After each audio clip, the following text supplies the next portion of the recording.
Aujourd'hui dans Silicon Carnet, je vous propose une émission pas comme les autres. L'attaque Zuckman a mis la tech française à feu et à sang.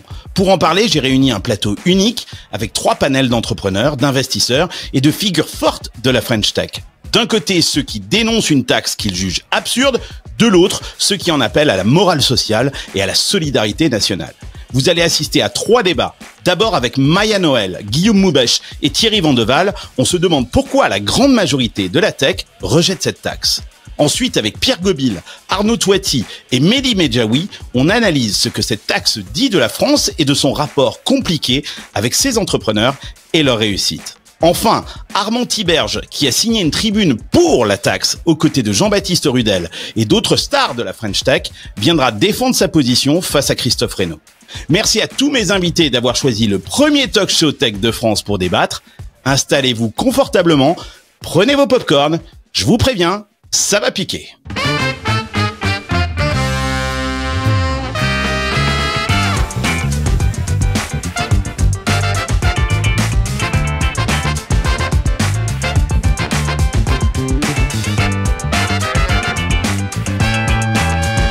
J'ai rien compris.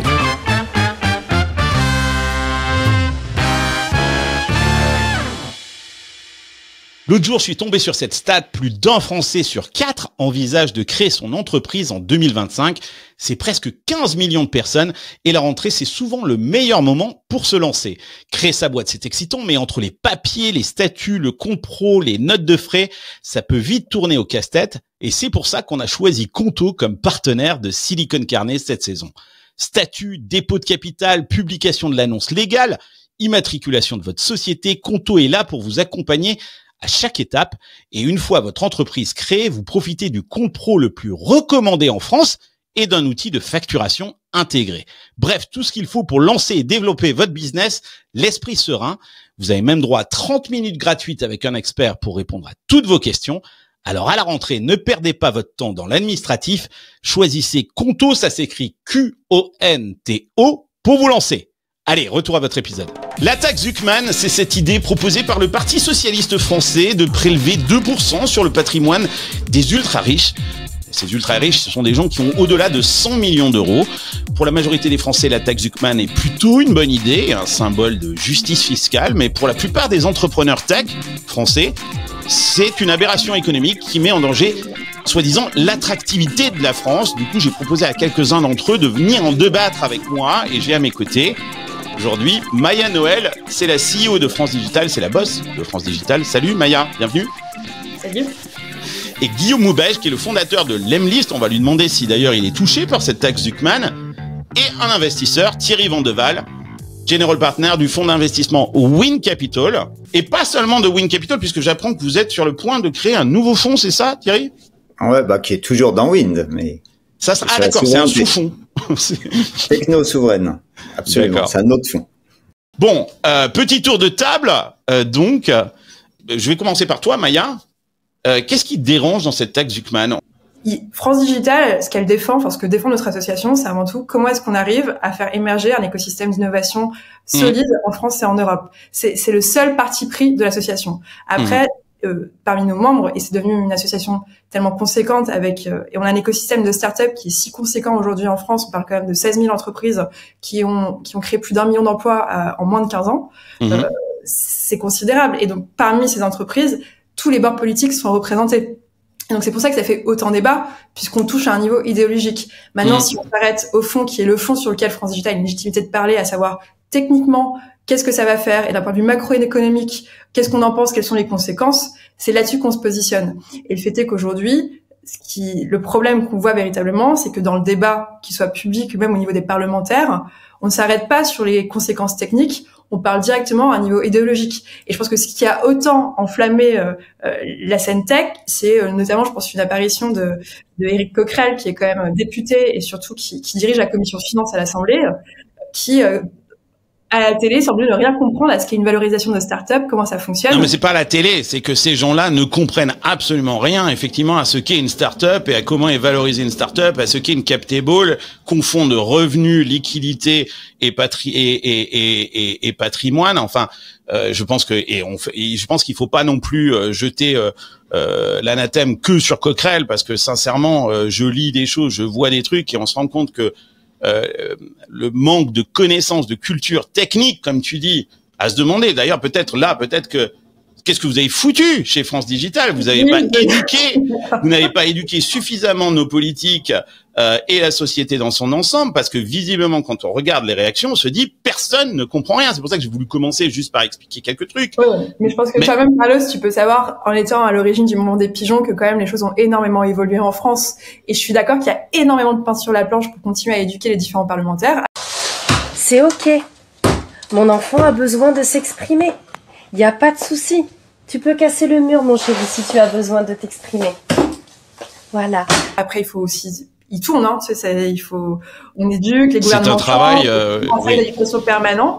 Il y a un niveau qui est quand même largement meilleur aujourd'hui qu'il y a 15 ans sur la compréhension de notre écosystème. Maintenant, le fait est que c'est pas suffisant et qu'il faut continuer ce travail de pédagogie. Et c'est là le rôle de France Digital. Pas prendre un parti en disant on est pour ou contre Monsieur Zuckman et son idéologie. C'est techniquement si une telle loi venait à être appliquée, qu'est-ce que ça ferait comme conséquence? Et surtout, veiller à ce que, in fine, il n'y ait pas vraiment de possibilité de voter cette loi au niveau du Parlement, parce qu'on n'en est pas encore là aussi, il faut le rappeler. Donc moi ce que je comprends dans ce que tu dis, c'est que, bon, vous êtes contre, mais vous pouvez pas complètement dire que vous êtes contre, parce qu'il y a une telle idéologie, une charge idéologique derrière cette taxe et cette proposition que, bien évidemment, il y a dans France Digital différents courants idéologiques, et que vous pouvez pas prendre un parti vers un mouvement plutôt qu'un autre, mais que vous vous raccrochez à des aspects techniques, parce que techniquement vous pensez on peut pas la mettre en application. C'est bon, moi c'est ce que je comprends. En fait c'est ça. Si tu prends en fait aujourd'hui les mouvements les mouvances qu'il y a dans la tech, t'as des personnes qui sont vraiment très opposées, des personnes qui vont se dire pour, mais en fait quand tu les fais discuter, et c'est quand même le travail qu'on a, et c'est d'ailleurs ce qu'on a voulu faire en fait avec cette intervention de Zuckman au sein du FDD avec un autre économiste en face, c'est que même eux, en discutant, déjà la première chose qui a fini par dire Zuckman, c'est qu'effectivement il y avait à avoir des adaptations à faire pour les boîtes tech, à minima. Même Zuckman, on peut se poser la question de savoir s'il a vraiment bossé son truc, quoi, parce que sur la notion d'illiquidité, est-ce que tu peux nous expliquer un petit peu ça, Thierry? C'est une taxe qui porte sur un patrimoine global, y compris les parts de société non cotées. Or, ces parts ne génèrent pas forcément de cash pour leurs fondateurs, et donc ils ne sont pas en capacité à pouvoir payer cette taxe puisqu'ils n'ont pas la liquidité. Mais comment est-ce qu'on explique ça à Madame Michu, à qui on explique dans le même temps que par exemple une boîte comme Mistral, ça vaut 11 milliards, elle vient de lever 11 milliards, que cette boîte vaut des dizaines de milliards. Madame Michu, elle comprend pas que Arthur Minch, il a pas l'argent. Ouais, bah dans tout le monde de l'innovation, en France, en Europe, aux États-Unis et partout ailleurs, on est dans une culture où tout l'argent est mis au profit de la création.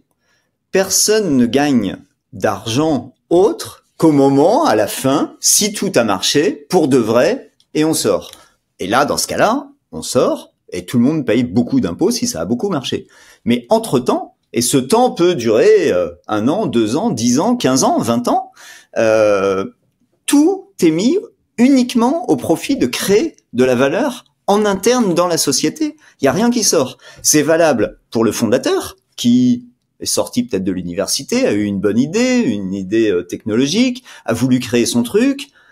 Il n'a pas d'argent, donc il vient voir un fonds comme nous, qui mettons de l'argent dans la boîte. Et puis il va en général redonner 5, 10, 15% de la boîte aux salariés, qui profitent aussi généralement de ça dans notre écosystème. Ça fonctionne comme ça. Pareil, il va donner des parts de la boîte qui ne rapporteront rien aux salariés tant que rien n'est fait. Et puis, pendant quelques années, la boîte se développe, potentiellement vaut de l'argent, c'est le cas de Mistral, c'est le cas d'autres, parce que elle marche bien. Ce qui veut pas dire qu'elle génère de l'argent, ce qui veut dire qu'elle a développé des technologies dont tout le monde pense qu'elles ont de l'avenir. Donc, elles ont développé qu'elles ont une valeur future, mais pas aujourd'hui. Exactement. À court terme, elles peuvent en gagner, elles peuvent ne pas en gagner, mais dans tous les cas, ce qui est sûr, c'est qu'elles n'en reversent pas à leurs actionnaires. Donc, ni le fondateur, ni les salariés dont j'ai parlé qui ont aussi un petit peu de part, ni le fonds qui a parié, c'est ce qu'on fait nous, on parie sur des boîtes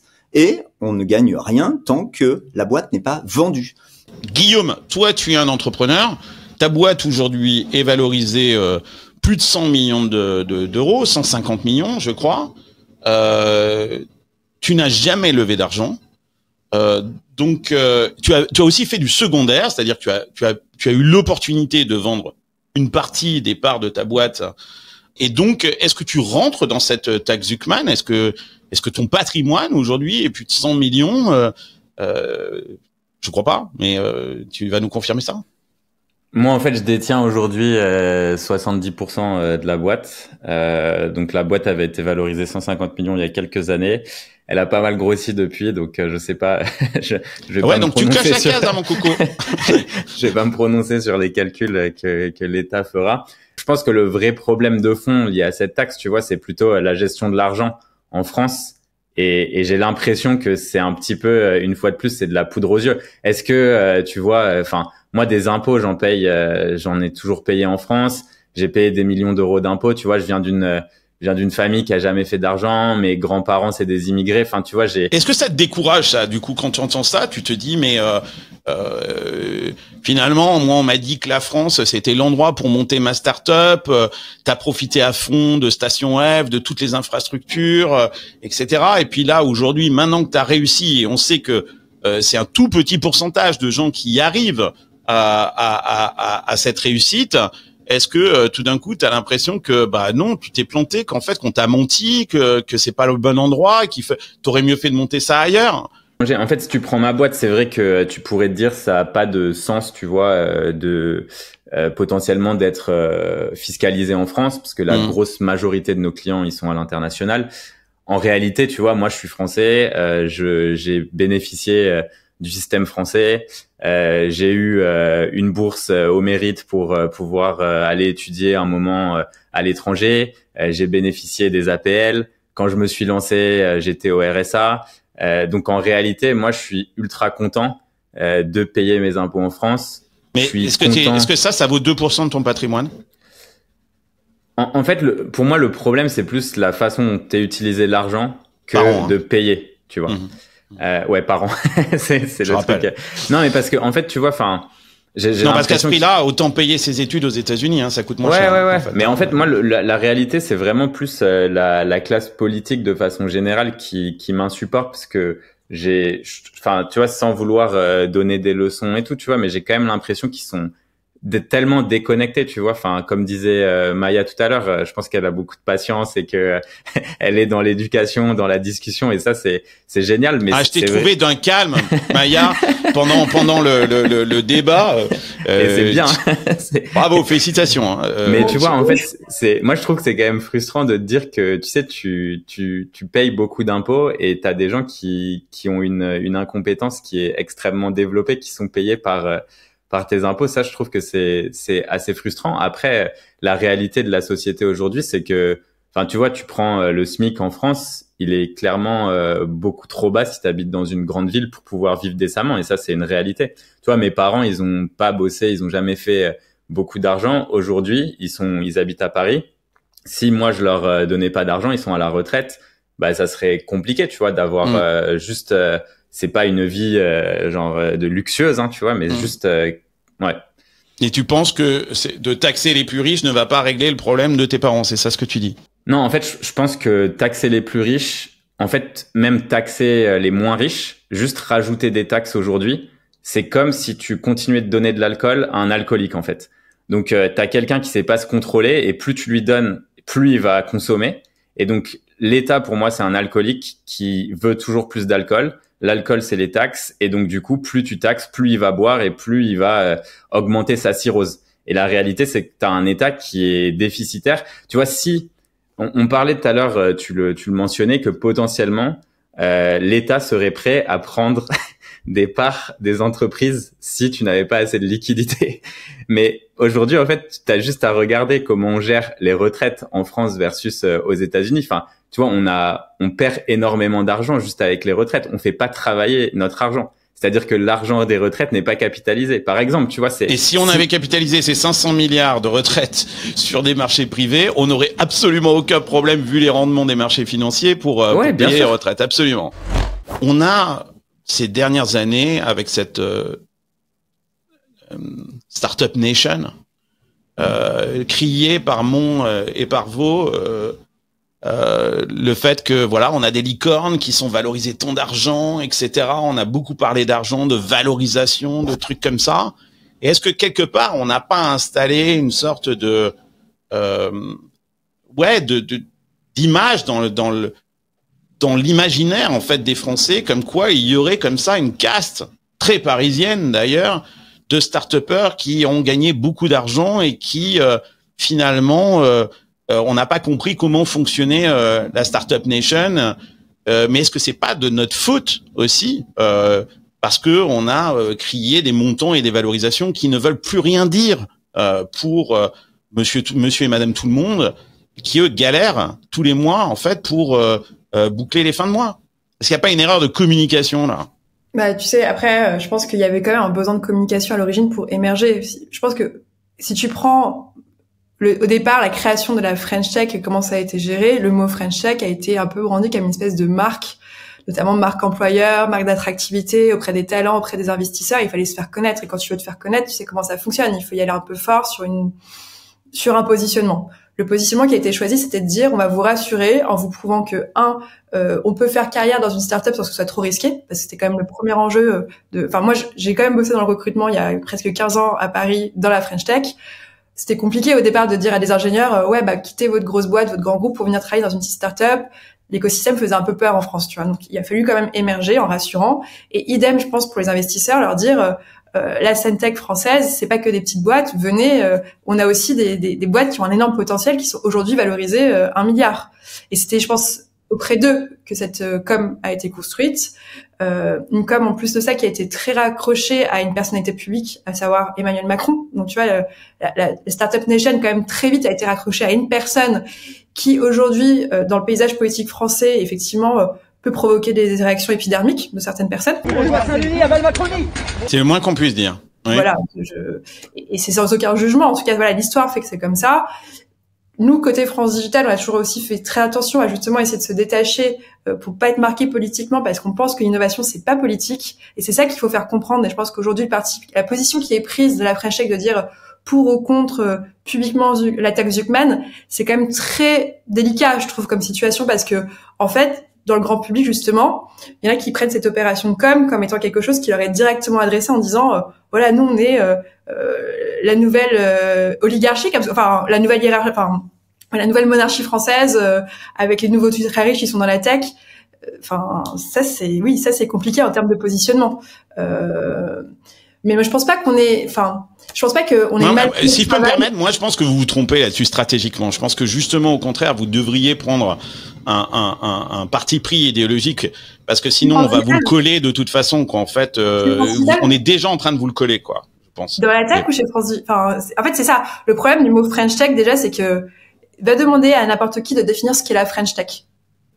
C'est une opération de communication d'Emmanuel Macron qui essaye d'expliquer au peuple français qu'il a inventé la technologie en France, qu'il n'y avait pas de technologie avant et que grâce à lui, il y a une technologie qui rayonne dans le monde entier, et ça c'est grâce à Macron. Et aujourd'hui, il se prend un peu un retour de bâton dans la figure, j'ai l'impression, quoi. C'est normal qu'on tape sur la French Tech, parce que comme tu le dis, on est en train de taper sur Macron. On peut se poser la question aussi de cette taxe Zuckman, et est-ce qu'elle arrive, ou de quel bord politique, bien évidemment, elle arrive. On le voit très très bien, qu'elle est en train de mettre le chaos, et que ça permet de mettre la pression encore plus en fait sur Macron, et que derrière LFI cherche juste la démission de Macron grâce à cette taxe Zuckman qui de toute façon ne passera jamais. Et on voit bien le projet politique qu'il y a derrière en fait cette taxe Zuckman.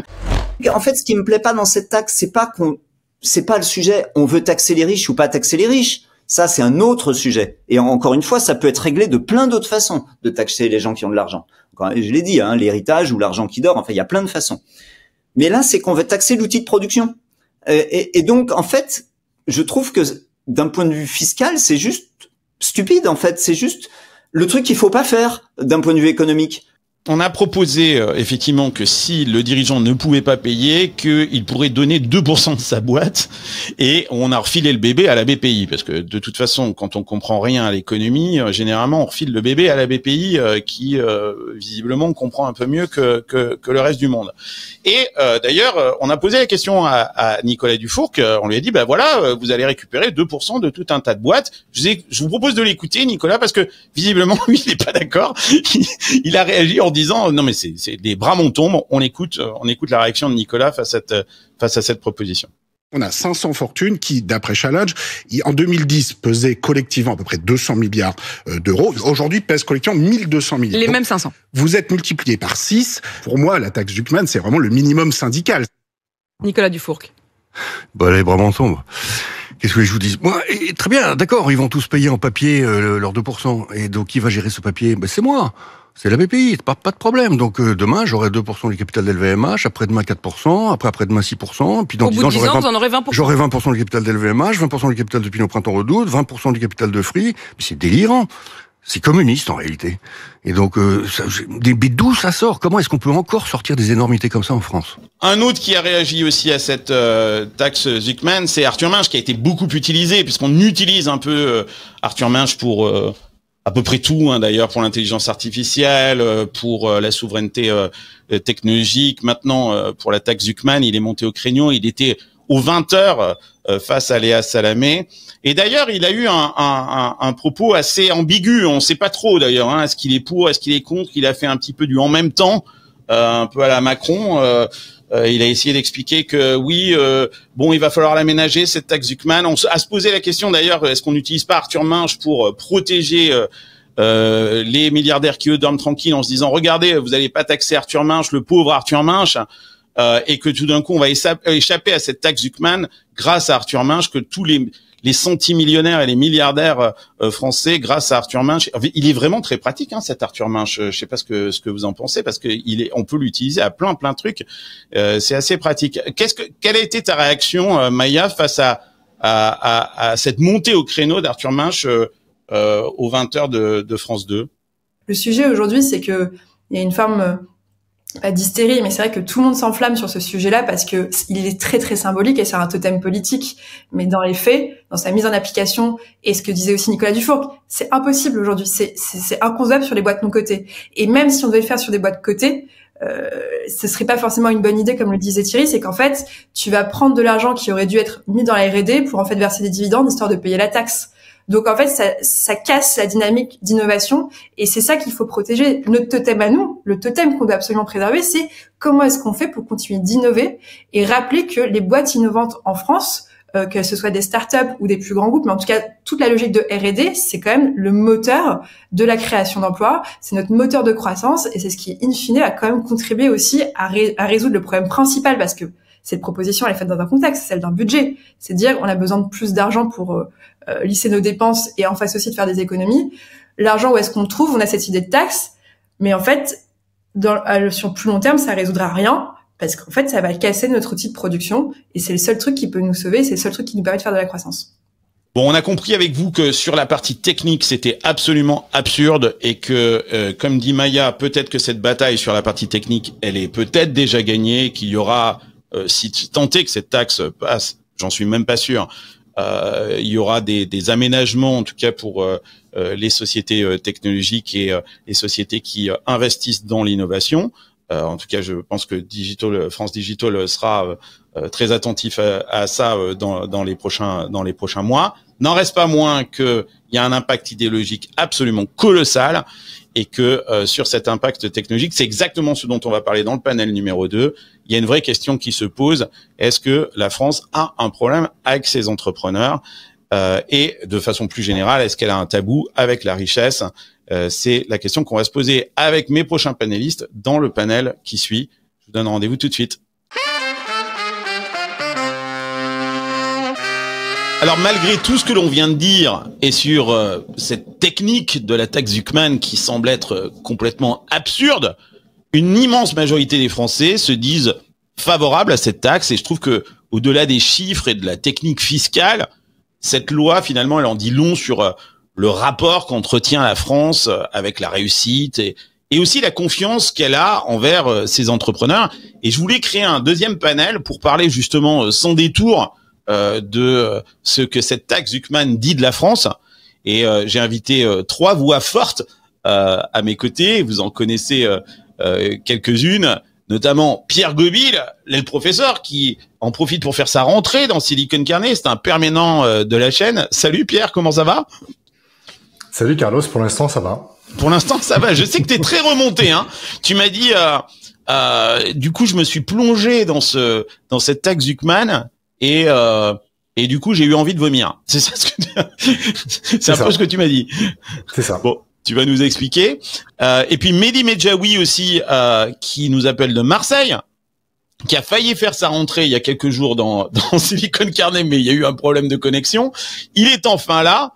C'est un entrepreneur, mais aussi un philosophe et un homme de gauche. Ça tombe bien. Donc on va voir ce qu'un homme de gauche entrepreneur pense de cette taxe. Et puis j'ai invité aussi Arnaud Touati, avocat bien connu sur Paris des entrepreneurs de la tech. C'est aussi un observateur aiguisé de la société française. Tu en parles régulièrement dans tes posts LinkedIn. Donc, vous avez vu ce sondage. Il est passé partout dans les médias. On a posé la question aux Français, est-ce que vous êtes d'accord pour que les ultra-riches qui optimisent leur impôt paient un peu plus? Et évidemment, le sondage sort un énorme oui à pratiquement 90%. Quand on regarde ce truc, une réaction par rapport à ça, Arnaud, tu veux commencer? Bah absolument, ravi d'être parmi vous ce soir. Alors moi j'aurais tendance à dire que ce sondage, il y a un petit faux semblant, je pense. C'est-à-dire que si on pose la question aux gens, notamment en France, et qu'on leur demande s'ils sont prêts à taxer les plus riches, je pense que de manière spontanée, les gens disent oui sur le principe, parce qu'ils disent après tout, faut qu'il y ait une équité. Il n'y a pas de raison que les gens qui sont ultra riches ne soient pas imposés comme les autres. Et donc sur le papier, si on pose la question de cette manière-là, parce que pour comme ça avec les sondages, hein, c'est que ça dépend de la manière avec laquelle la question est posée. Et le diable se cache dans les détails. Et le précédent panel l'a bien démontré. Et en réalité, le problème c'est pas tant, je pense, la taxation de ces gens-là, parce qu'il n'y a pas de raison, encore une fois, qu'ils bénéficient d'un traitement de faveur. C'est plus la manière avec laquelle la taxe est tournée, un certain nombre de problématiques. Tu parlais d'absurde tout à l'heure, je pense que tu en as déjà parlé, on pourrait rentrer dans les détails. Donc en réalité, encore une fois, on a posé la question aux Français, mais on leur a pas forcément donné tous les détails. Et ce n'est pas nécessairement Gabriel Zuckman lui-même ou Thomas Piketty sur les plateaux qui, à mon sens, ont réellement expliqué aux Français ce que ça entraînait derrière, je pense, comme mécanisme qui est pas forcément extrêmement juste pour le coup. Voilà, c'est ça mon point. C'est-à-dire que sur le principe, on est d'accord que bien évidemment que les ultra riches doivent payer des impôts. Peut-être qu'il y a une injustice fiscale auprès de ces ultra riches et qu'on peut la solutionner. Mais est-ce qu'il n'y a pas quand même une forme de mégalomanie, quoi, en fait, dans la façon dont on pose cette question-là, puisque quelque part, est-ce qu'on n'est pas en train de monter une majorité qui n'est absolument pas concernée par cette taxe contre une minorité qu'on place un petit peu comme une sorte de bouc émissaire en disant que tous les problèmes de la France sont finalement la cause de cette minorité. On l'a vu, ça touche 1800 foyers fiscaux et donc que cette minorité, on est en train de la transformer en une sorte de bouc émissaire responsable de tous les maux de la France. Je veux pas dire, hein, mais on critique souvent Trump de faire ce genre de pratique. Et j'ai l'impression que là, on fait du Trump. Hein, prendre une majorité et montrer du doigt une minorité et la mettre comme bouc émissaire, ça ressemble quand même à Trump, hein, cette histoire. Mehdi, une réaction? Bah moi, une réaction. Moi, je suis étonné du faible nombre. 86%, tu imagines, tu demandes aux gens, est-ce qu'on doit prendre aux plus riches, aux ultra riches qui évitent l'impôt pour compenser le déficit de l'État ou pour le redistribuer? On n'a que 86%, t'imagines? T'imagines, il y a 13,99% des gens qui disent faut prendre aux pauvres, faut prendre aux plus pauvres, faut prendre à ceux qui n'ont rien. Enfin, moi je suis absolument étonné, si tu veux, du faible chiffre de 86% au vu de comment la question est posée, hein. au vu de comment la question est posée. Et moi, personnellement, je m'attendais à bien plus. Tu vois, je m'attendais vraiment à bien plus. Ce qui est intéressant aussi, c'est de voir que je crois le parti qui a le plus faible niveau, c'est le RN. Tu vois, bon après, ça peut être intéressant de voir que le libéral côté RN, il est quand même assez 75% du côté des sympathisants du Rassemblement national et du côté de LFI 95%. 96% au PS, donc ça veut dire quand même que à LFI, tu as raison, il y a quand même 5% à LFI de gens qui considèrent que bon. Attention, les sondages ils sont faits sur 1000 personnes et ça veut dire qu'il y a 3% de variance. En fait, c'est 92 ou 98%, mais globalement, il y a des mecs 5% de gens à LFI qui sont bourrés au moment où on leur pose la question et qui comprennent pas la question. C'est aussi probable. Hein. Vous pouvez répéter la question? Oui, non. Je connais pas le taux d'alcoolémie d'LFI, mais ce que je veux dire, c'est moi je suis étonné du faible chiffre et ce que tu disais Arnaud. La vraie question, c'est tu dis on doit tous être égaux. Pour plein de gens, c'est pas le cas. Pour plein de gens, peut-être que c'est des premiers de cordée, et peut-être que parce que c'est le fer de lance, c'est la locomotive de la nation, ils doivent pas être soumis à la même égalité que les autres. Moi, c'est pas mon avis, mais il y a des gens qui défendent ça, et il y en a au moins 14% de la population, quoi. Et moi, je suis absolument étonné du chiffre. La France, c'est absolument pas le pays communiste qu'on raconte. T'imagines 14% des gens qui pensent qu'il faut pas prendre aux milliardaires, qu'il faut prendre aux plus pauvres. C'est pas, tu détournes un petit peu la question. La question, c'est, êtes-vous d'accord pour que les ultra riches qui optimisent leurs impôts paient un peu plus? Voilà ce que c'était la question. Tu déformes un petit peu la question quand tu dis, tu parles d'égalité fiscale. C'est pas la question qui était posée. C'était de savoir est-ce que les ultra riches, au contraire, doivent payer un peu plus d'impôts, participer un peu plus à l'effort que les autres. Donc, il n'est pas question d'égalité. C'est au contraire de justement de faire en sorte que les ultra riches contribuent plus que les autres. Moi, c'est comme ça, en tout cas, que je lis la question. Et du coup, le résultat, il me pose problème. C'est-à-dire que si on est dans un pays qui justement se veut absolument égalitaire, mais peut-être, et je suis d'accord. Aujourd'hui, il y a cette étude qui montre que visiblement une toute petite portion, le sommet de la pyramide, ne serait pas autant imposé que les autres déciles dans la pyramide. Auquel cas, si c'est vrai, et il y a beaucoup de débats là-dessus en se disant est-ce que c'est véritablement le cas, oui, là je suis d'accord sur le fait qu'effectivement les ultra riches doivent payer en tout cas autant que les autres, mais là c'est pas la question qu'on pose, c'est qu'on leur demande de contribuer plus que les autres. Pierre, une réaction? Alors, je vais faire une réaction sur tout ce qui a été dit. Je vais commencer par dire qu'effectivement, ça fait 8 ans que je fais Silicon Carnet. C'est la première fois que le travail que j'ai fait en amont m'a été pénible. Ça a été pénible parce que j'ai vu cette statistique dont on a parlé et la réaction de Mehdi m'aide à corroborer que c'était vraiment pénible. Donc ce que j'aimerais dire, c'est la chose suivante. J'ai pas envie qu'on en fasse un débat gauche-droite, un débat riche contre les pauvres, parce que c'est pas le sujet. Pour moi, quand je regarde ce qui est posé comme question, j'ai 2 exigences. La première, c'est est-ce que le diagnostic que pose Zucman est correct? Et la deuxième question, c'est est-ce que la solution qu'il propose est bonne? Quand je regarde le diagnostic, et laissez-moi aller jusqu'au bout, et après on pourra polémiquer. On te laisse aller jusqu'au bout. Vas-y, le Pierre. diagnostic, quand il est à longueur d'antenne, il dit les riches payent 26%, les moins riches, les pauvres, la France, payent plus de 50%. C'est faux. On est un système rétributif, égalitaire. Je pourrais après, mais je sais que tu vas bouger de la tête, j'ai 500 000 arguments là-dessus. C'est faux. Les calculs sont ambigus, biaisés, présentés de manière extrêmement populiste, avec pour un seul objectif, faire que les gens s'indignent. D'où les 86%. Les gens se disent, non, c'est dégueulasse. Ça marche. Je paye trop d'impôts par rapport à ces gens. C'est normal. Je suis aussi pour la paix et contre la guerre. Donc ça, c'est le premier point. Donc le diagnostic est faux. La deuxième chose qui m'intéresse, c'est... Attends, Pierre, je peux t'arrêter. Est-ce que tu peux expliquer pourquoi ce diagnostic est faux? Alors, d'abord, dans cette définition de l'impôt, par exemple, il inclut tout. D'accord? Notamment les cotisations sociales, qui sont quand même des impôts, qui sont des contributions qui amènent des services. D'accord? Notamment la TVA. Et la TVA, elle est proportionnelle à ce que tu dépenses. Et quand tu es pauvre, la TVA a beaucoup plus d'impact que quand tu es riche, évidemment. Donc il y a plein de biais dans tout ça qui sont très manipulateurs, si je peux me permettre. Posez-vous la question. Vous avez tous un salaire, vous nous écoutez, vous êtes tous salariés quelque part, vous gagnez de l'argent. Posez-vous la question, est-ce que cette statistique me correspond ou pas? Alors je finis parce que j'ai bien envie de tenir l'argument. Non, mais ce que tu veux dire, je veux juste préciser ce que tu veux dire, c'est que quand on dit que les plus pauvres payent 46%, c'est ce qui est, enfin même plus 50% d'impôts. Ce que tu expliques par là, c'est que les aides sociales qui leur sont données devraient être dégrévées en fait de cet impôt, parce qu'ils perçoivent quelque chose des aides et que ça c'est pas pris en compte dans le calcul. C'est ça ce que tu es en train de nous dire. Moi j'essaye de comprendre ce que tu nous dis, quoi. Non, il y a les cotisations sociales qui amènent, tu vois, tout ce qui est retraite, etc., qui sont pris en compte comme une charge, mais pas comme un bénéfice. Et il y a aussi toutes les contributions de l'État. L'État contribue énormément à aider les gens, ce qui est tout à fait légitime. J'ai pas de débat là-dessus. Mais si tu veux, ça devrait être considéré comme en moins de l'impôt. D'accord. Et quand tu regardes, si tu regardes les études, le premier décile, qui sont les 10% les plus pauvres, ils payent en moyenne 8% d'impôts.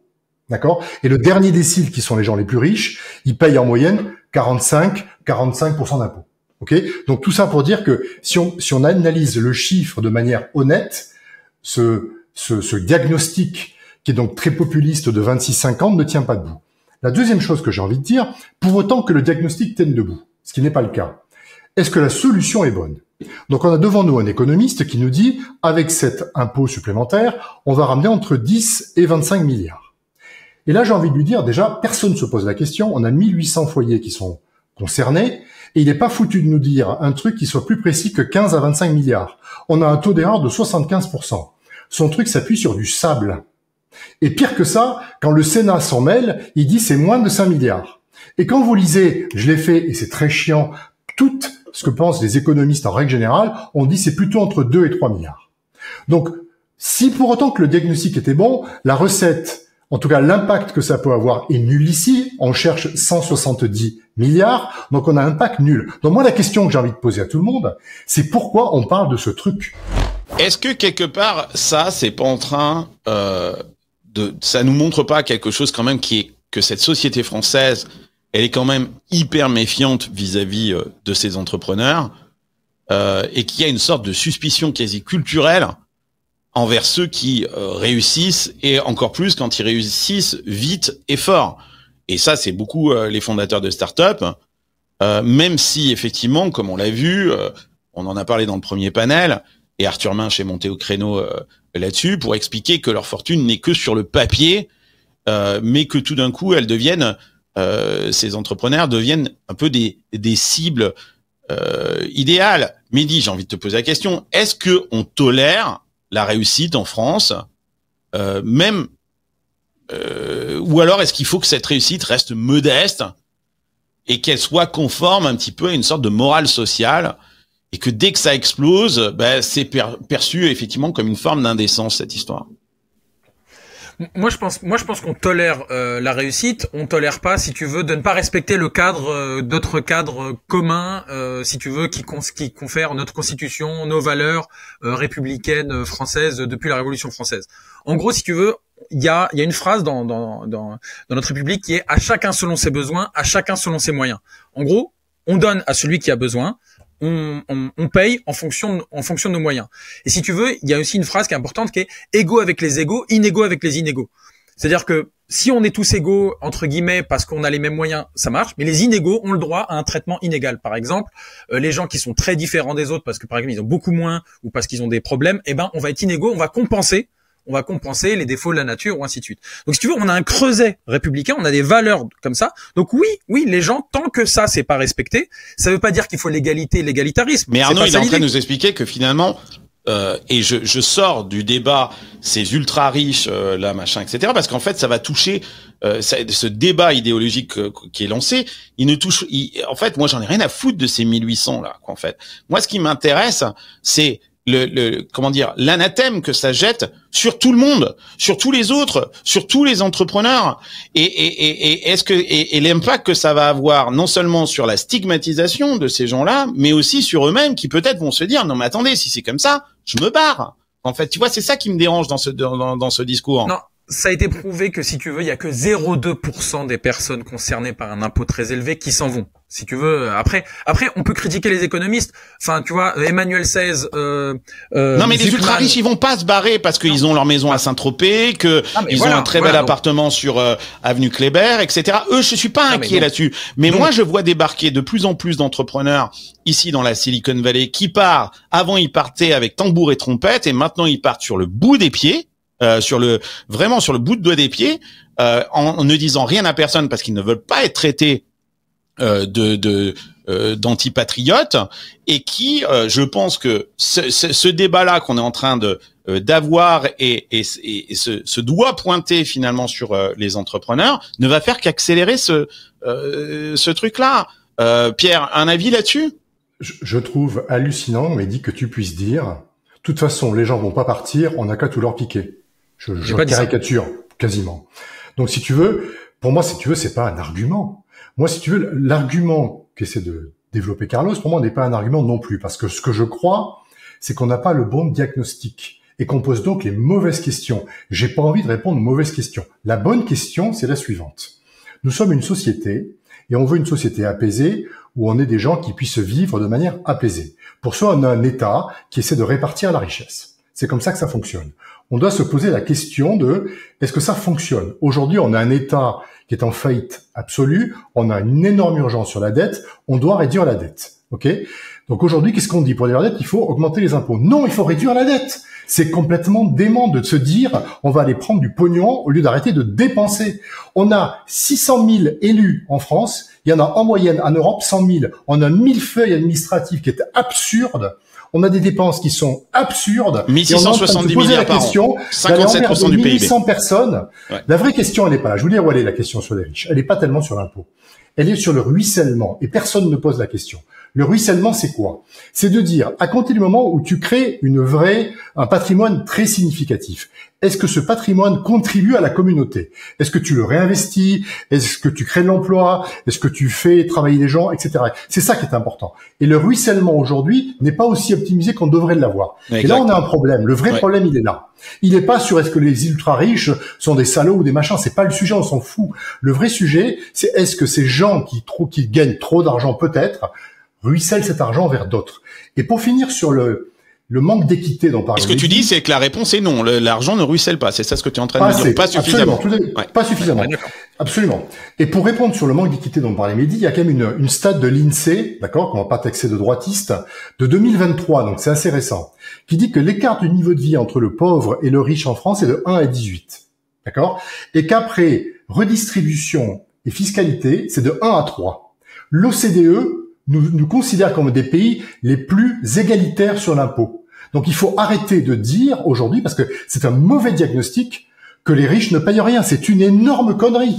Oui, mais la définition que tu as du riche, là, c'est quoi? Avec un mauvais diagnostic. Oui, mais la définition du riche, quand tu parles de ce rapport de 1 à 3, on n'est plus sur les ultra riches, là. Tu parles de gens qui, je crois que la définition du riche dont tu parles, c'est des gens qui gagnent plus de 4000 €, hein. Donc, là, t'es déclaré comme riche, hein. Donc, Mais Carlos, tout le monde mélange tout. Les 86%, c'est les riches pour les gens. C'est pas les ultra riches. C'est pas les 1800. Ils n'ont même pas compris ça.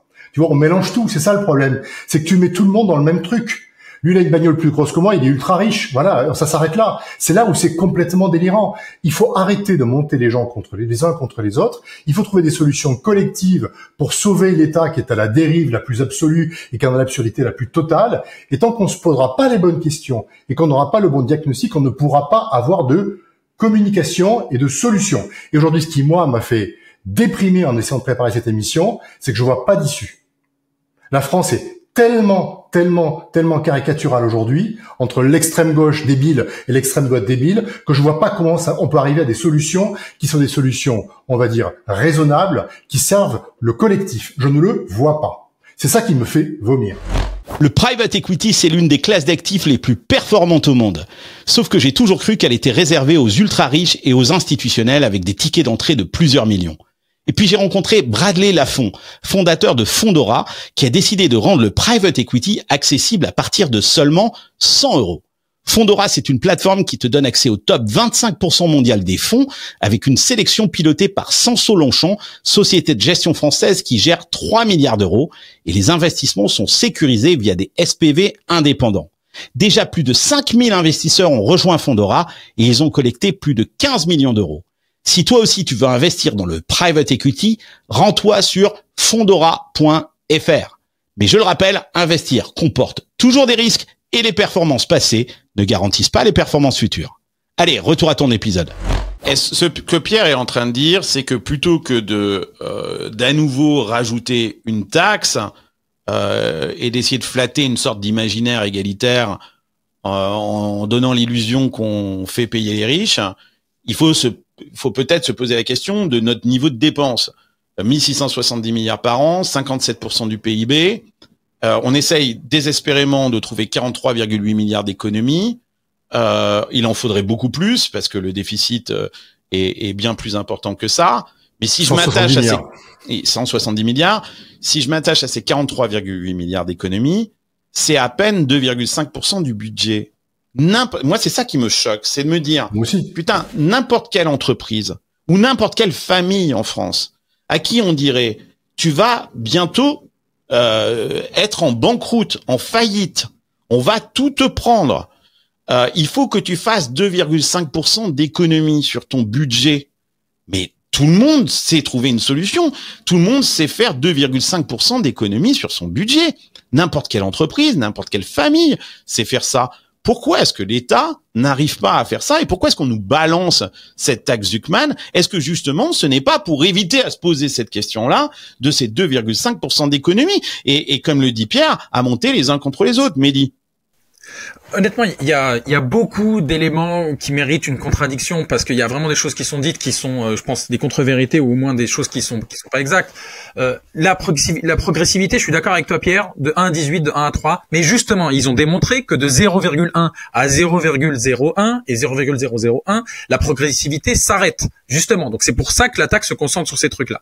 Le deuxième point, je suis d'accord avec ce que tu disais, ce que vous disiez, c'est que oui, l'important c'est que le capital travaille. Et justement, une taxe sur le capital et pas sur les revenus, qu'est-ce que ça fait? Ça pousse à rentabiliser son capital. Aujourd'hui, la rentabilité du capital sur les plus hauts revenus, c'est du 7,5%. Tout le monde le sait, quand tu es en banque privée, on propose des trucs à très haut taux de rendement, justement parce que tu as de l'argent et parce qu'on te fait bénéficier des meilleurs placements. Donc c'est les prêts lombards, tu parles de tous ces trucs-là. C'est pas que les prêts lombards, non, mais c'est les placements en général, ils sont assez rentables quand t'as plus d'argent, on te propose les meilleurs. On prête qu'aux riches, quoi. C'est ça ce que tu es en train de me dire. On te prête qu'aux riches. Mais donc si tu veux, je prends juste un exemple, c'est Proudhon dans Qu'est-ce que la propriété, ça a 150 ans, tu vois, donc c'est pas nouveau. Il dit, c'est simple, si t'as 10 champs que tu cultives pas, tu les accapares à la société, tu pourrais les louer à d'autres, tu pourrais les louer à des agriculteurs qui vont faire fleurir et qui vont créer de la richesse ou qui vont créer des choses. Donc tu dois les louer, et pour les louer, on va taxer ton capital pour t'obliger à le rentabiliser. Pour t'obliger à les louer. Et c'est la même chose pour les appartements. Si tu as 25 appartements, tu fluidifies pas le marché de l'immobilier, et ben on va te mettre une taxe sur les loyers non touchés. Pourquoi? Pour qu'en fait tu les loues. Parce que sinon tu t'accapares ça de la société, et ça, sa fameuse phrase, la propriété c'est le vol. Il dit pas que c'est du vol. Il dit la grande propriété au-delà de tes besoins, qui empêche la société de tourner, l'économie de tourner, et parce que c'est plus efficace. Voilà, c'est un problème. Donc si tu veux. Alors Arnaud, il est pas d'accord, hein. Il arrête pas de, je pense qu'il est au bord de l'apoplexie, quoi. Donc on va lui donner la parole pour qu'il réagisse à ça. Mehdi, juste, pardon. En fait, c'est très intéressant si je peux me permettre, parce que je comprends, on ne connaît pas, mais je comprends un peu le positionnement qui est le tien, etc. Je l'entends parfaitement, mais en fait, tu répètes beaucoup ce qui est tout à fait respectable, que on doit être dans une logique d'égalité. Tu as pas dit égalitarisme, mais en tout cas dans une logique d'égalité. J'invente pas, c'est le mot toi-même que tu as utilisé. C'est marqué sur nos mairies et sur partout. Hein. J'entends. C'est respecté dans les faits, c'est un autre sujet. Mais on va dire que moi, je suis plus pour être équitable qu'être égal. Mais après, on en débat. Et est-ce que, par exemple, tu trouverais légitime que toi, imaginons que tu sois au SMIC, d'accord, tu achètes des actions Nvidia parce que tu as envie d'investir un petit peu sur ce sujet, qu'en réalité, les actions, tu les as déjà, donc tu les as pas revendues, et qu'il y ait quelqu'un qui vienne et qui te dise que tu dois payer un impôt sur la plus-value latente, c'est-à-dire et que tu sois en réalité obligé de revendre tes propres actions pour payer l'impôt qui en réalité correspond à rien du tout, parce que c'est une valeur qui n'a pas de concrétisation réelle. Est-ce que ça, c'est équitable? La réponse, elle est non. Évidemment que c'est pas équitable, parce que taxer. Attends, mais je te réponds. Ouais, je te fais la réponse. Évidemment que ça n'a rien d'équitable, parce que on ne peut pas taxer à partir de l'instant où tu n'as pas généré de l'argent derrière. Et tu sais, tu peux dire non, mais en réalité, dans le monde, on peut faire tous les pays du monde. À un moment, il faut que la France, elle soit raisonnable et qu'elle regarde ce qui se fait ailleurs. Quand tu n'as pas un seul pays au monde, un seul, d'accord, qui a proposé un système où tu es en mesure de taxer ce qui est latent, c'est-à-dire ce que tu n'as pas encore réalisé comme plus-value, tu comprends bien que au-delà de est-ce qu'il faut une taxe, est-ce qu'il faut pas de taxe, de toute façon, le principe même qui est celui de l'équité ou de l'égalité que tu évoquais, il est par définition usurpé. Et quand j'en vois certains dire oui, mais en fait c'est pas grave, il faudrait que les actions elles soient en réalité vendues à des salariés, comme s'il n'y avait pas déjà de l'actionnariat salarié qui était mis en place, voire même qu'il fallait qu'elles soient séquestrées auprès de la BPI ou que sais-je encore. Je me dis mais en fait on marche sur la tête. En réalité, on marche sur la tête. Donc juste pour finir, on peut être d'accord sur la taxe, je pense. On peut d'ailleurs vous réunir tous les deux. Moi je pense, c'est-à-dire qu'on peut, je m'explique, on peut à la fois constater qu'il faut une baisse drastique du déficit, tout en estimant que les ultra riches comme les autres devraient contribuer, mais probablement avec une assiette différente, parce que je pense que les actions, ça n'a pas beaucoup de sens. Mais en attendant, on n'a qu'à introduire l'impôt sur la fortune à nouveau, quoi. Et puis c'est tout, c'est réglé. Il faut que ce soit cohérent, en fait, Mehdi. Il faut que ce soit cohérent, il faut que ça ait du sens, en fait. C'est ça que je veux dire, tu vois. Mais on est trop taxé, Carlos, il faut arrêter. Il y a trop de taxes dans ce pays. Ah bah je montre là les taxes sur les taxes sur les revenus, la carte de l'Europe. Oui, je vous confirme, on est en tête et juste. Alors. On n'est peut-être pas en tête, non. Danemark est juste au-dessus de nous. Les pays nordiques, voilà, les pays nordiques sont un peu au-dessus, mais on n'est pas loin. Ouais, mais oui, on est très taxé par rapport aux autres. Et comme le dit Arnaud, et je pense que c'est important de préciser ce qu'est en train de dire Arnaud, ce qui est gênant, c'est pas forcément d'être taxé, mais c'est d'introduire le fait d'être taxé sur quelque chose qui n'est pas liquide.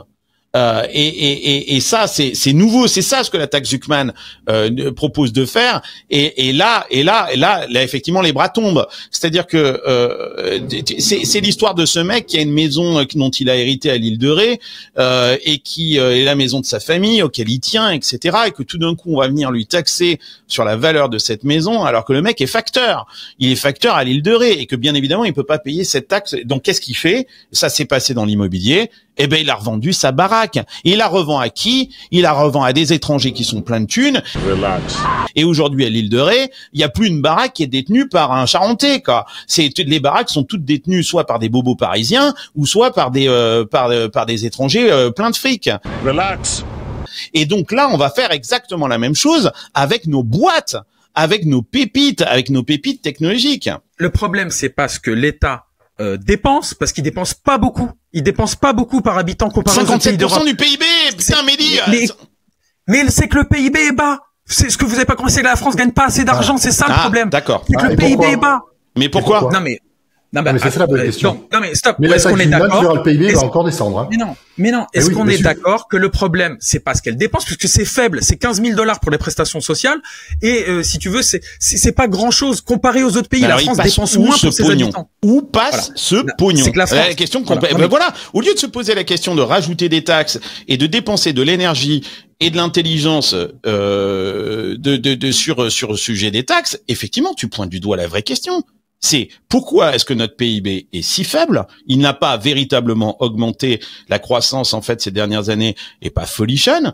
Et pourquoi est-ce que notre niveau de dépense, où est-ce que passe le pognon qu'en fait? Et bon, Pierre donne quelques indices qu'en fait on a peut-être trop d'élus, c'est là-dessus qu'il faut, à la limite qu'il faut qu'on bosse. Effectivement, là je suis d'accord avec toi. En réalité, Carlos, c'est intéressant cette histoire de dépenses parce que on a souvent deux camps un petit peu. On va avoir ceux qui vont nous dire non, mais en réalité, on dépense pas assez, on devrait plus dépenser dans les services publics, ce qui est peut-être pas faux quand on voit l'état très compliqué de certains de nos services publics. Mais encore une fois, c'est toujours le même sujet, c'est-à-dire que peut-être que les dépenses sont simplement très mal fléchées. Parce que tout à l'heure, ça a été évoqué le nombre d'élus qu'on peut avoir, par exemple, le nombre d'organismes un peu sur lesquels effectivement on se demande quelle est leur légitimité, est-ce que c'est vraiment nécessaire, est-ce qu'il n'y a pas voilà, ce qui a été fait aux États-Unis. Alors ça a été fait de manière très abrupte, ce qui a été fait en Argentine peut-être, mais il y a des questions qui peuvent se poser sur oui, c'est évidemment c'est agressif, quoique ils ont pas l'air d'être si mécontents que ça sur le résultat donné. Je parle au-delà des outrances du président, mais mon point c'est quoi? Ouais, non, écoute, pourquoi pas. Mais mon point, c'est quoi? C'est de dire qu'il y a peut-être un moyen de trouver un équilibre. C'est-à-dire que les dépenses publiques, on peut les baisser sans forcément aller toucher aux services publics, voire même, limite, mieux allouer son budget pour pouvoir mettre plus d'argent sur les services publics et moins dans des dépenses qui servent à rien. Et que de l'autre côté, on peut être amené, moi je vois pas en tout cas à titre personnel, un obstacle à taxer tout le monde, comme tu l'as dit, et pourquoi pas les ultra-riches qui sont effectivement si favorisés que cela, mais en revanche, qu'on le fasse de manière intelligente et sans qu'on aboutisse à ce qu'on ait des leaders comme celui de Mistral, alors qu'on cherche à les faire rester en France, qui expliquent sur un plateau de télé qu'en réalité, demain, ils vont devoir vendre leurs actions pour pouvoir payer leur impôt. Ça n'a pas de sens. Et on peut trouver une solution qui soit cohérente et qui permette de respecter les intérêts de chacun, sans tomber dans les caricatures et dans les débats qui, à mon avis, n'ont pas beaucoup de sens.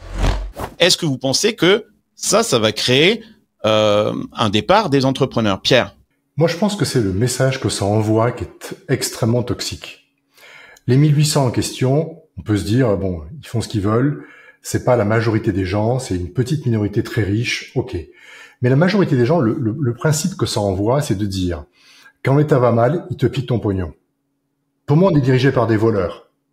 Tout simplement. C'est simplement ça à comprendre, c'est de dire, on dépense sans compter, et quand il n'y a pas assez d'argent, on va piquer où on peut. Et notamment les gens qui créent de la valeur et qui ont un peu d'argent, qu'ils soient très riches ou pas. Donc le message, il est pourri, et en plus, tu es en train de pourrir l'économie du pays. Donc en fait, il y aura même plus de capacité à développer un truc qui ait du sens dans ce pays. Le PIB s'effondre parce qu'on a un système où l'État est stratège dans tout, l'État maîtrise tout, et en fait, c'est une économie étatique. On est déjà dans l'économie étatique. Or, quand tu es entrepreneur, t'as pas envie d'avoir comme client l'État. T'as envie d'avoir la bonne petite PME, le bon grand compte, le bon machin, le truc qui marche. Donc si tu veux, c'est pas tellement... Et t'as surtout pas envie d'avoir l'État dans ta cap table non plus. Hein. Voilà, surtout pas. Et t'as pas envie de te dire, est-ce que on devrait te faire payer? C'est le message que ça envoie. Le message que ça envoie, c'est que les riches, c'est des salauds, qu'il faut leur piquer de pognon, et quand il y aura pas assez de pognon, on continuera à piquer à tout le monde. Là, c'est les très riches, demain, les un peu moins riches, et après-demain, ça sera pour ta pomme. Et de toute façon, c'est ce qui se passe. L'État c'est une sangsue qui ponctionne les gens, qu'ils soient pauvres ou ultra riches. Et ça, c'est un message pourri. Donc oui, ça va pas aider à insuffler une vague d'optimisme et d'envie de faire, très clairement. C'est bien ça le problème. C'est pour ça que, en écoutant tous ces débats politisés horribles, je me suis dit, mais ce pays va dans le mur. C'est ça le problème. Et c'est pas une question de la taxe Zuckerman qui de toute façon ne sert absolument à rien. Sans doute ne passera pas de toute façon l'État par le Sénat. Ça n'a aucun intérêt. Le problème, c'est le message que ça envoie. On peut pas continuer. On a des politiciens de tous bords qui sont d'une nullité crasse. Et il y a personne d'inspirant où on pourrait se dire, tiens, si telle personne prenait le pouvoir, on pourrait peut-être tous collectivement faire un effort et amener le pays dans un bon momentum. Mais il y a rien. On a des voleurs qui nous dirigent aujourd'hui. Ni plus ni moins. Arnaud. Non, moi j'ai envie de te dire qu'on n'a pas attendu la taxe Zuckerman pour se poser des questions sur l'exode des entrepreneurs. Tu en vois beaucoup des entrepreneurs venir vers toi et te poser les questions de partir? Évidemment, tout le temps. C'est un des sujets qui revient le plus en vogue. Mehdi, alors moi je sais pas. On m'avait dit, Arnaud, dis-moi si tu me confirmes ça, qu'il y a eu une grosse vague. Elle date pas là de maintenant. Après la dissolution, beaucoup de gens se sont posé la question après la dissolution. Donc ça fait déjà un petit bout de temps que l'idée est en place chez certains entrepreneurs. Est en germe, tu as raison, et je pense qu'en fait il y a une conjonction d'éléments, il y a une situation économique qui est très compliquée. Je pense que là pour le coup tout le monde s'accordera à dire qu'on vit pas particulièrement bien en France. On emprunte quand même avec des taux d'intérêt qui sont similaires à la Grèce et l'Italie, donc ça interroge quand même, ça pose des vraies questions. L'Italie avec son score vient d'être remonté et la France on vient de baisser. Absolument. Ouais.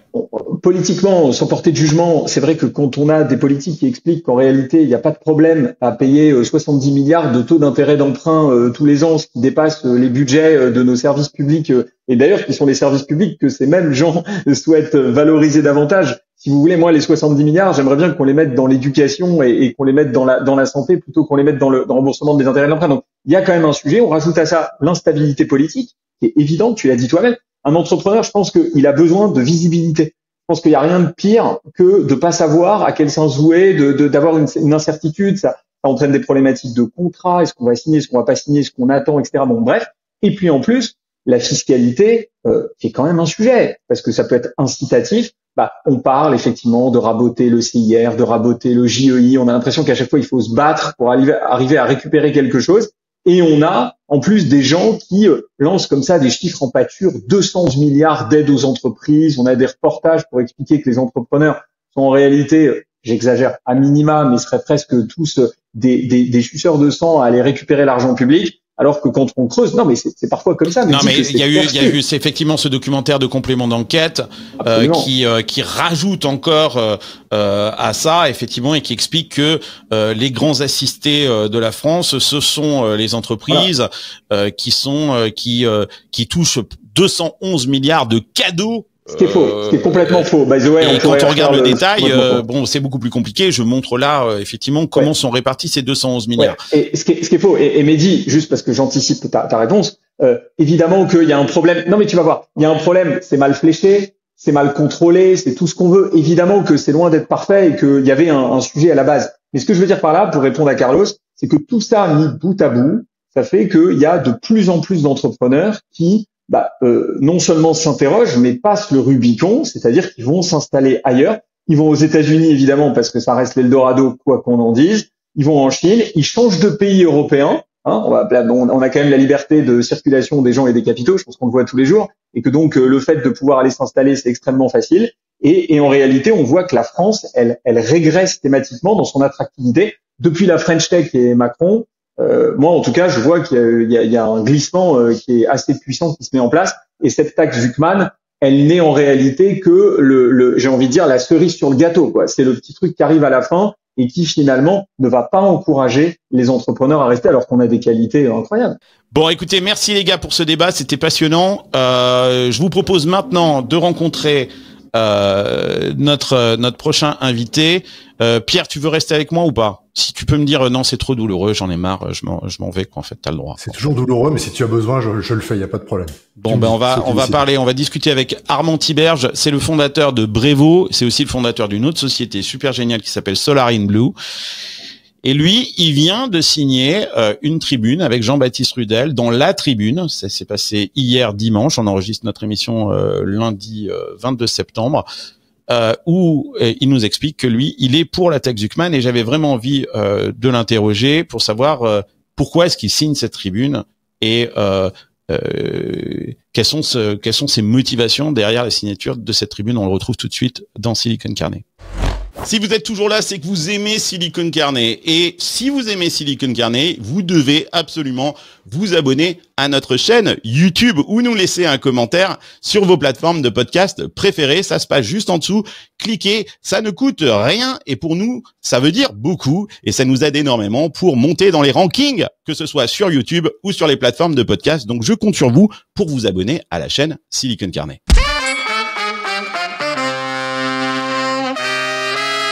À l'heure où tous les Français vont devoir faire des efforts budgétaires, certains entrepreneurs, comme Armand Tiberge, qui est avec nous aujourd'hui, ont décidé d'accepter la taxe Zuckman. C'est assez étrange. J'avoue que quand j'ai lu ça, Armand, je me suis dit, tiens, maintenant les poules ont des dents et les loups sont devenus véganes. Et c'est tellement surprenant, je me suis dit, quand j'ai lu cette tribune, j'ai pas compris, que je me suis dit, ça vaudrait le coup quand même que Armand soit parmi nous, ou Jean-Baptiste. Il se trouve que c'est toi qui prends la balle au bon, Armand, pour nous expliquer quel est ton raisonnement, quelles sont vos motivations derrière cette tribune.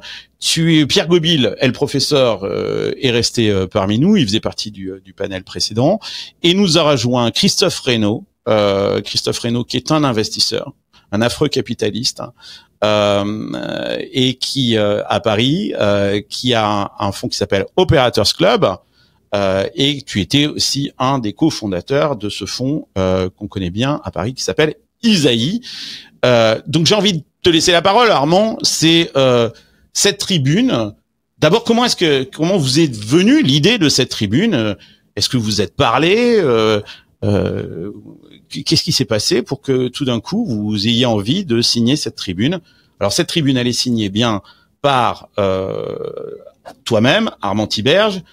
Tu es le cofondateur de Brevo, qui est une plateforme de marketing, et tu as aussi une autre startup qui s'appelle Solar in Blue. Jean-Baptiste Rudel, qui était le cofondateur d'une boîte Criteo absolument incroyable, qui était une des rares boîtes françaises à ce côté sur le Nasdaq, et Marc Batty également, qui a signé cette tribune. Donc Armand, d'où vient cette idée? Alors cette idée, c'est d'abord un cri du cœur. C'est d'abord cette taxe Zuckman que moi j'ai découvert comme pas mal il y a 15 jours en lisant les articles beaucoup d'entrepreneurs qui étaient très contre, hein. Et si tu vois, en moi, je me suis pas reconnu dans tous ces arguments. Et en particulier, il y a eu toujours ce petit malaise que je partage avec beaucoup de Français. Et quand on voit les sondages, on voit que les Français sont aussi unanimes par rapport à ces patrimoines colossaux, hein. On parle de gens qui ont plus de 100 millions d'euros et qui payent peu d'impôts, hein. Et moi, si tu veux... Et tu en fais partie de ces gens-là? Non, moi je me suis inclus. Moi, si tu veux, je vis ce truc. C'est particulier quand même, hein, de se dire que, en fait, quand au début, t'as pas forcément de holding. Au début, tu fais les choses naïvement, tu montes ta boîte, tu galères, machin, et puis tu penses pas du tout fiscalité, hein. Et puis au fur et à mesure, t'entoures les gens, t'expliques comment tu peux optimiser fiscalement. Et à la fin, tu te retrouves à être relativement riche, hein, puisque moi, en effet, je suis assujetti, même très riche. Je considère que j'ai beaucoup de chance, si tu veux, hein. Je pense que beaucoup d'entrepreneurs aimeraient payer cette taxe Zuckman. Et en fait, tu vois que comment fonctionne l'impôt? Il fonctionne sur le revenu, sur tes revenus, sur le revenu, en particulier sur ton salaire. Et en fait, quand t'es entrepreneur, enfin, je sais que vous savez ça, mais bon, moi j'ai un petit salaire, hein, je fais 2000 euros par mois, hein, voilà. Et donc c'est parce que t'es riche, t'en as pas besoin. Donc quelque part, tu peux minimiser ton salaire parce que t'es déjà riche, c'est ça. Voilà.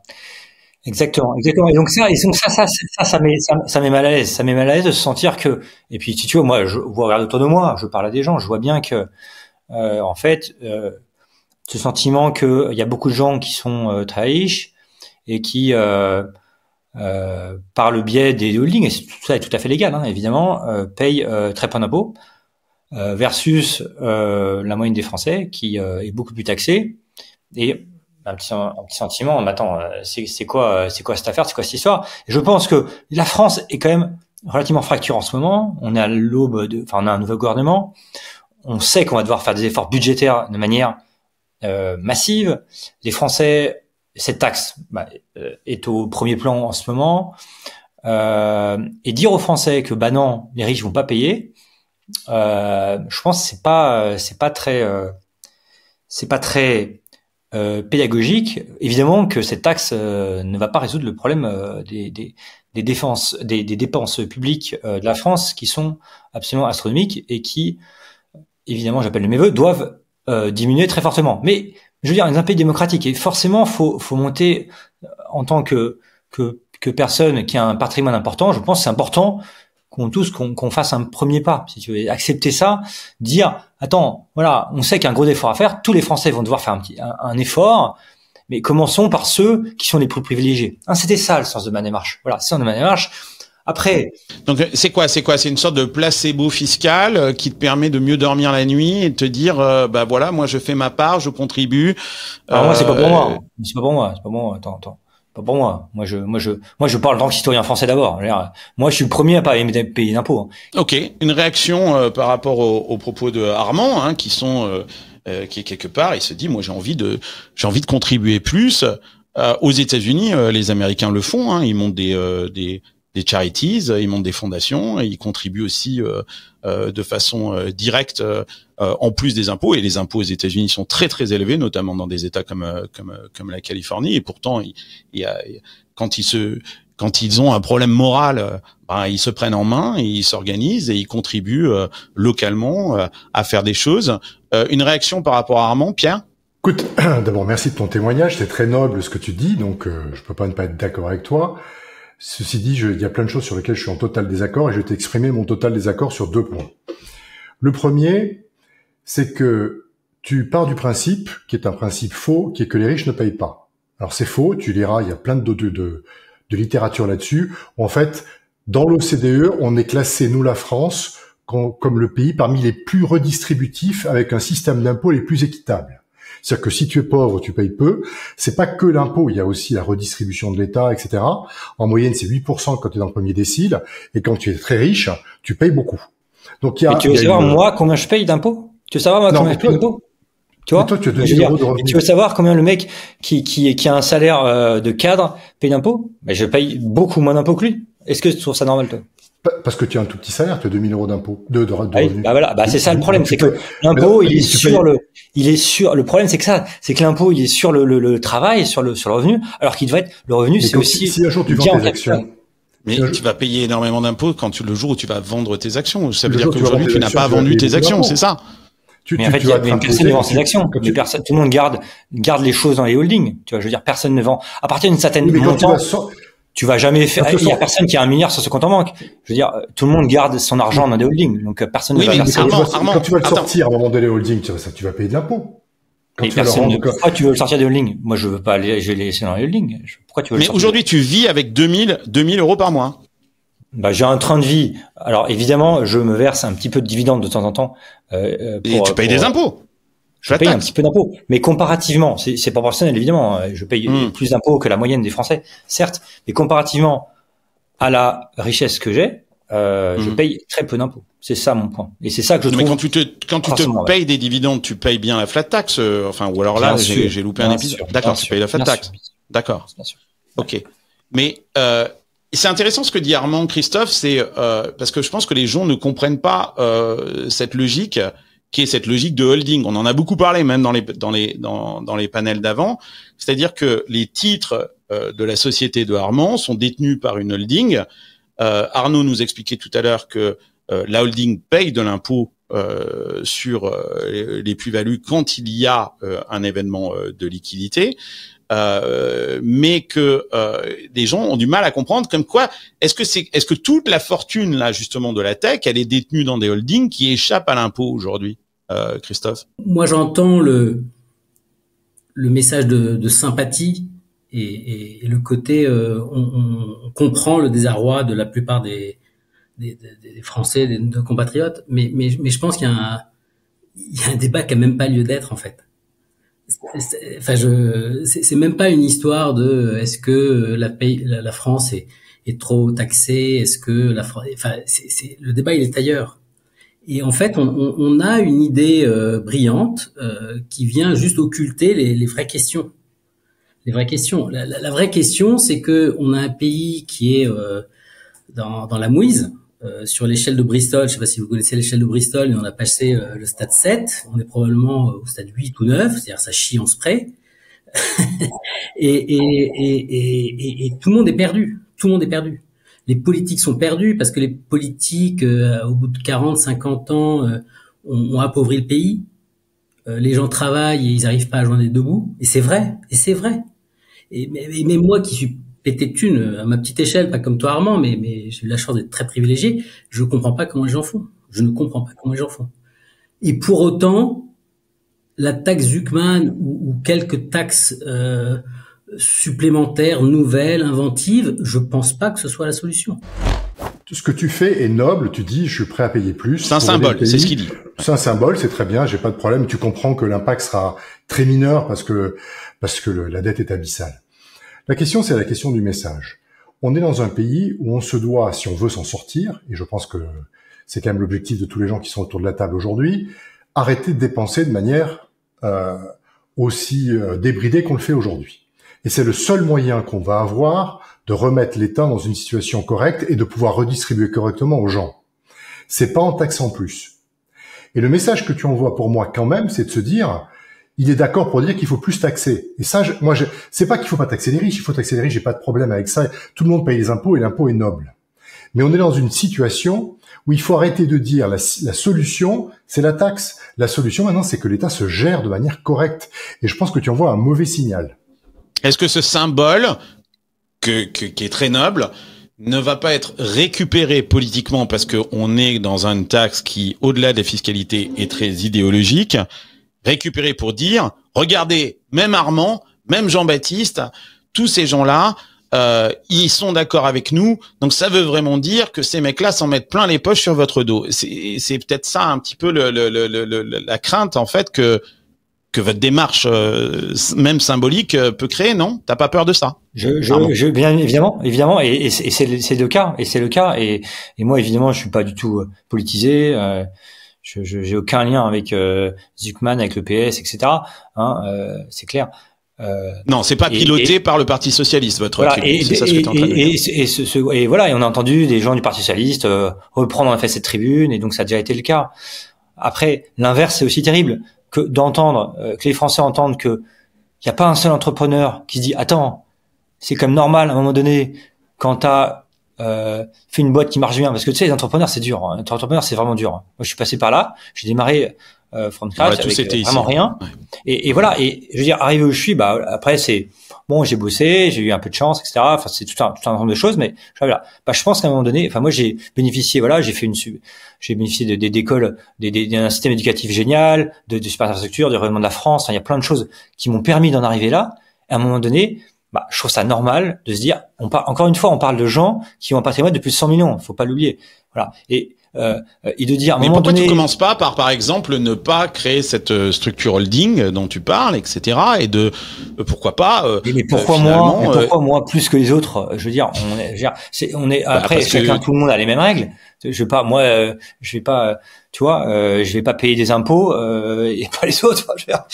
Tu veux une règle qui s'applique à tout le monde et que toi, moi j'apporte dans le débat public. Moi, je veux dire, Armand Thibert, j'en s'en fiche. Moi, ce qui compte, c'est que il y a un débat public. J'entends. Moi, je te dis, cette tribune, je l'ai faite pourquoi? Parce que depuis 10 jours, j'entends, on lit beaucoup d'entrepreneurs qui disent. Moi, je suis absolument contre la taxe Zuckman. Voilà, et c'est vrai, il y en a beaucoup qui sont contre, mais moi, j'ai reçu comme énormément de messages aussi d'entrepreneurs qui soutiennent. Et c'est pas facile de dire ça parce qu'évidemment, à la fois les médias sont contrôlés par je veux pas faire le complotisme, mais il y a quand même un petit peu de vrai. Tous les médias sont contrôlés en France par des gens qui de très grande fortune.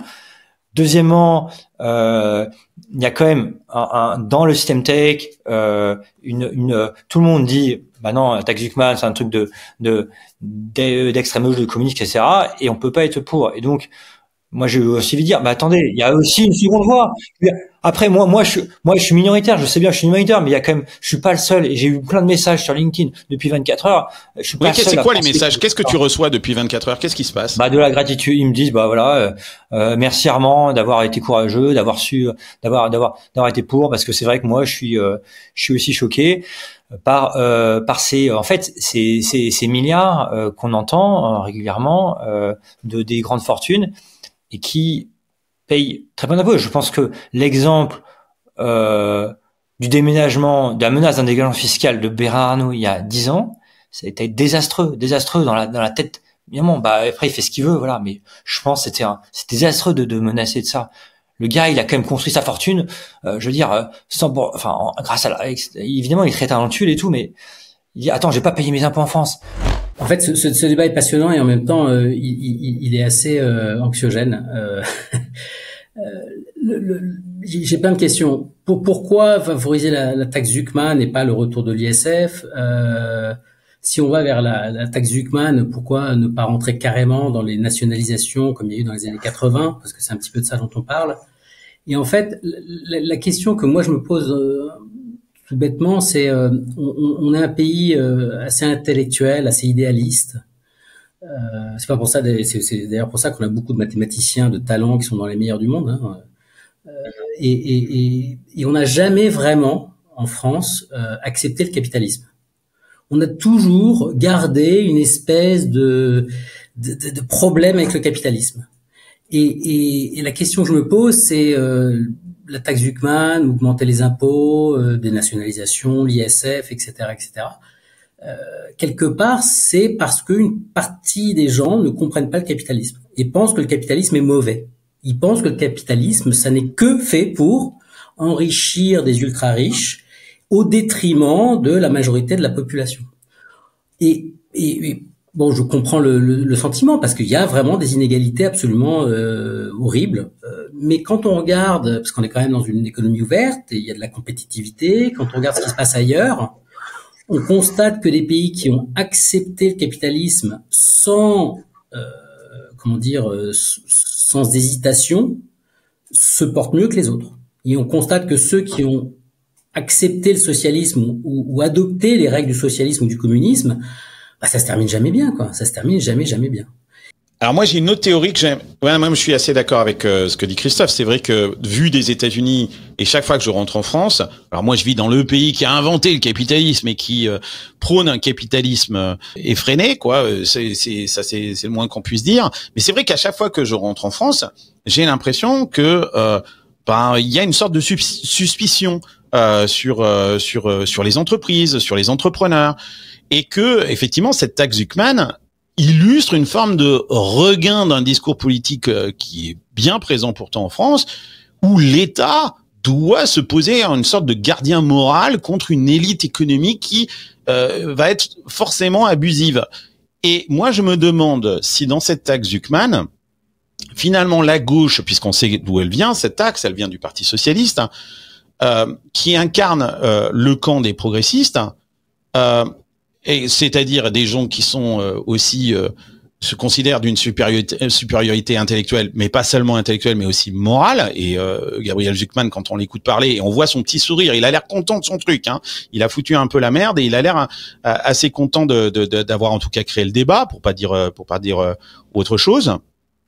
Mais c'est vrai que la gauche, tous ces combats qu'elle a menés jusqu'à présent ont été des combats qui ont été incompréhensibles pour la plupart des gens, sur tout un tas de sujets. Ça ne collait pas au mur. Et que là, avec cette taxe Zuckman, ils sont contents parce qu'ils ont enfin trouvé un truc où 86% de la population, quand on pose la question, semble être d'accord avec eux. Et je pense que c'est ça qui les réjouit. Et peu importe si cette taxe créera les effets escomptés, on a enfin une gauche qui a l'impression de renouer avec ce que le peuple français attend. Et moi, je trouve ça super dangereux parce que c'est très idéologique comme démarche. Pourquoi les Français sont allergiques au capitalisme? Une des raisons, c'est que notamment les retraites ont été construites sur un système de répartition, donc l'État-providence, où on prend à certains pour donner à d'autres. Si on avait eu le courage de dire, bah non, ça c'est débile, on va vers de la capitalisation, non seulement les retraites aujourd'hui seraient 2 à 3 fois plus élevées, donc les gens gagneraient beaucoup plus, mais en plus les gens comprendraient l'intérêt du capital, parce que oui, en effet, le capital va plus vite que le travail. C'est Piketty, et je vais pas revenir sur des choses qui sont évidentes, mais le sujet, c'est pas d'interdire les gens d'avoir du capital, c'est que tout le monde est accès au capital. Et pourquoi les gens n'ont pas accès au capital? Parce que l'éducation nationale a failli. Parce que les gens ne comprennent pas ça. L'économie est très mal enseignée. On enseigne à l'école que l'entreprise, c'est l'endroit où le patron exploite le salarié, pas l'endroit où tu peux te réaliser, gagner du capital, gagner ta vie. Et donc, si tu veux, il y a une espèce d'ignorance, je suis désolé d'être un peu vulgaire, mais ignorance assez crasse sur les mécanismes économiques. Et d'ailleurs, on le voit, des gens élus, représentants, ne savent pas ce que c'est qu'un chiffre d'affaires par rapport à un bénéfice, une valorisation par rapport à un dividende. Donc, si tu veux, on a le sentiment aujourd'hui que ce débat Zuckman, c'est que la France est malade. On est d'accord, la France est malade. Et t'as 65 ou 70 millions de Français qui s'improvisent chirurgiens et qui se font couper. Mais non, peut-être qu'un vaccin suffit. Mais ne t'improvise pas médecin si t'as pas fait les 6 ans de médecine, si tu veux. Bon, écoutez, on va terminer ce débat. C'était riche, hein, c'est le 3e panel. En tout cas, Armand, merci d'être passé pour avoir expliqué les motivations derrière cette tribune qui fait parler d'elle, visiblement. Moi, je me dis que finalement, la France, elle a beaucoup de chance. Parce que malgré tout ça, elle a quand même des entrepreneurs qui sont en train de dire qu'ils savent créer de la richesse, et en est la preuve Armand, et il y en a plein d'autres, hein, et qui ont envie de dire mais moi, il n'y a pas de problème, je suis prêt à contribuer plus pour s'il y a besoin et pour sauver le pays. Mais surtout, là où elle a pas de chance, c'est qu'elle a des hommes politiques qui proposent des solutions qui n'en sont pas, et que je pense que peut-être qu'il faut plutôt que d'aller dans le sens de ces politiques et de leur donner raison, plutôt de leur dire non mais c'est pas comme ça qu'il faut faire, et qu'il faut peut-être éduquer les Français à essayer de comprendre où est la solution, et que la solution elle est pas forcément effectivement dans les taxes. Mais c'est ce que je pense, parce que je pense qu'effectivement cette taxe va pas forcément solutionner le problème des Français. On verra si elle est acceptée, et elle va passer devant le Sénat. Je pense que certains disent qu'elle est même déjà anticonstitutionnelle, donc il y a de grandes chances que qu'elle passe pas du tout. Et moi, je me pose la question de la suite. Mais en tout cas, cette fracture idéologique qu'on est en train de créer, moi, personnellement, elle m'inquiète. Merci d'avoir assisté à ce débat, parce que c'est pas une émission comme d'habitude. Il y a plein de monde qui sont venus débattre avec nous. Vous l'avez vu, tout le monde n'est pas du même avis, mais j'ai trouvé que la conversation en tout cas était intéressante. Elle méritait qu'on pose les questions et qu'on écoute tous les points de vue. Je vous donne rendez-vous donc samedi pour un prochain numéro de Silicon Carnet. On reviendra à des sujets beaucoup plus tech. Allez, hasta luego amigos, bye bye.